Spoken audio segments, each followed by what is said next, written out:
Les vraies voix Sud Radio. Petite info anodine comme ça, mais pas vraiment. Malgré son bac plus 5 en finance, France Travail lui propose un job de Père Noël. On n'y croit pas, Cécile. Une fois de plus, on n'y croit pas. Ça se passe à Reims, où une jeune femme de 23 ans, tout juste diplômée d'un master en finance, vous l'avez dit, s'est vue proposer par l'agence France Travail un poste de Père Noël. Oui, costume rouge, barbe blanche, même 28 heures par semaine du 1er au 24 décembre. Ce n'est pas une blague. Aussi fou que ça puisse paraître, France Travail assure qu'il s'agit d'une suggestion automatique de son site. Mais moi, je trouve que ça interroge clairement sur l'accompagnement des jeunes diplômés en France. Benoît Serre, vous êtes avec nous ? Bonjour. Bonsoir, vous êtes coprésident du cercle de réflexion Cercle Humania qui réunit près de 600 DRH. La question que j'ai envie de vous poser, c'est qu'est-ce que ça transmet comme message quand on apprend ce genre de nouvelles ? Ça transmet trois choses. La première, c'est que il ne faut pas forcément tout automatiser quand on accompagne des gens vers l'emploi. La deuxième, c'est que le volume à traiter par France Travail est tellement considérable qu'ils n'arrivent pas à suivre.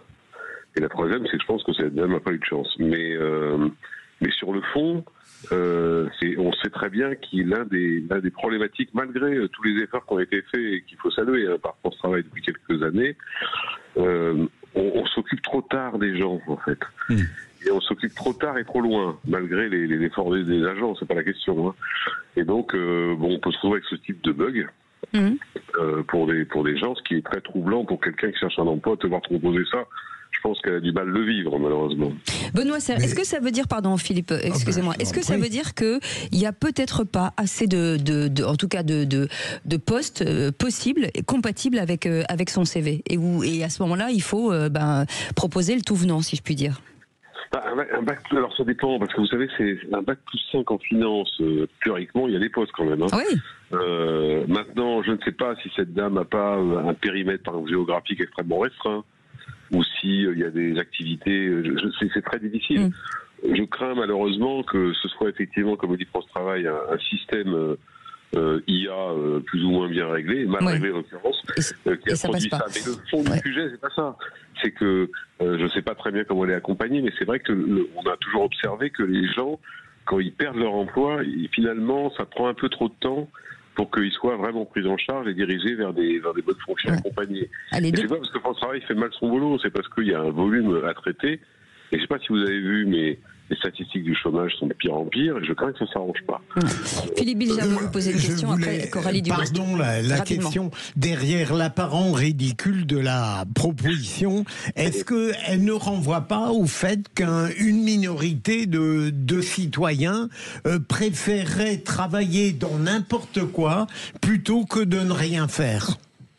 Alors, c'est une bonne remarque. C'est-à-dire que moi, je l'observe quand j'accompagne des gens qui cherchent un emploi, parce que du fait de ma fonction, forcément, vous avez des gens, à un moment, on est obligé de leur dire, mais n'acceptez pas n'importe quoi, vous avez quand même une valeur. Mais c'est vrai qu'il y a un moment où, dans le désespoir, quand vous êtes notamment au chômage depuis longtemps, vous êtes prêt à accepter n'importe quel job. Mais je ne pense pas que France Travail joue là-dessus. En tout cas, j'espère pas. Petite question, Coralie Dubost, mais rapidement, 53 secondes. Non, mais je suis allée lire un peu la réponse de France Travail sur le sujet. Ouais. Et j'ai trouvé que c'était intéressant parce qu'ils expliquent très clairement que cette jeune femme avait préalablement paramétré des postes autour de chez elle. Et que donc c'était un job autour de chez elle qui lui avait été proposé. Et même proximité donc. Mais donc même s'il y a une IA, et ça c'est un message important à la jeunesse, il y a deux messages importants à la jeunesse. L'IA, c'est pas automatique. L'IA, il faut prompter. Et il faut prompter intelligemment pour avoir des réponses intelligentes. Donc si vous mettez pas les bons critères, vous n'aurez pas les bonnes réponses. Prompter, c'est mettre des critères il faut poser les bonnes questions pour avoir des bonnes réponses. Donc ça veut dire que les critères, par exemple bac plus 5, n'avaient pas forcément été ajoutés aux critères géographiques. Donc ça, c'est très important de bien prompter ces critères, quelle que soit l'IA que vous utilisiez. Et vu le monde dans lequel on va, il faut qu'ils apprennent à utiliser l'IA. Et en bac plus 5, on doit être capable d'utiliser l'IA. Le deuxième message...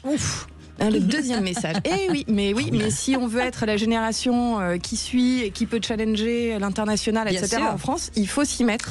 Et il faut s'y mettre avec précision. Le deuxième message, c'est que les jobs de cadre, ils sont moins chez France Travail.